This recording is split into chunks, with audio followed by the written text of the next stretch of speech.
Hi friends, അപ്പോൾ ഇന്നത്തെ video എന്ന് പറയുന്നത് നമ്മളെല്ലാവരും വലിച്ചെറിഞ്ഞ് കളയുന്ന സീതപ്പഴത്തിൻ്റെ കുരു ഉണ്ടല്ലോ, അത് വെച്ച് നമുക്കൊരു പെൻഡൻറ്റ് ഉണ്ടാക്കിയെടുക്കാം കേട്ടോ. അപ്പോൾ അതിന് വേണ്ടിയിട്ട് ഇതാ കാർഡ്ബോർഡ് പീസ് റൗണ്ടിൽ വെട്ടിയെടുത്തിട്ടുണ്ട്. പിന്നെ ഒരു മിറർ ഉണ്ടല്ലോ, അത് നടുക്ക് വെച്ച് അതിനെ വരച്ചെടുത്തിട്ടുണ്ട്.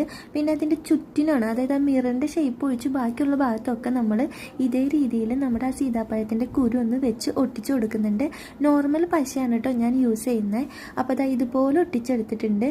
എന്നിട്ട് ഇതിലേക്ക് ബ്ലാക്ക് പെയിൻറ്റ് അടിച്ച് കൊടുത്തിട്ടുണ്ട്. പിന്നെ അത് ഉണങ്ങിയതിന് ശേഷം ഗോൾഡൻ പെയിൻറ്റും കൂടി മൊത്തത്തിലൊന്ന് അടിച്ചു കൊടുക്കുന്നുണ്ട് കേട്ടോ. അത് വീഡിയോയിൽ കാണുന്ന രീതിയിൽ മൊത്തത്തിൽ നമ്മൾ ഗോൾഡൻ പെയിൻറ്റ് അടിച്ചെടുക്കുന്നുണ്ട്. പിന്നെ അതിന് ശേഷം നമ്മൾ പശ ഒട്ടിച്ചിട്ട് അതിലേക്ക് നമ്മുടെ മിറർ ഉണ്ടല്ലോ നേരത്തെ എടുത്തു വെച്ചത്, അതും കൂടി ഒന്ന് വെച്ച് കൊടുക്കുന്നുണ്ട് കേട്ടോ. പിന്നെ ഒരു കാർഡ്ബോർഡ് കഷ്ണം എടുത്തിട്ട് വട്ടത്തിൽ ചുറ്റി കൊടുക്കുന്നുണ്ട്. എന്നിട്ട് അത് പശ തേച്ച് ആ ഒരു പെൻഡൻറ്റിൻ്റെ ബാക്കിലോട്ടൊന്ന് ഒട്ടിച്ചു കൊടുക്കുന്നുണ്ട്.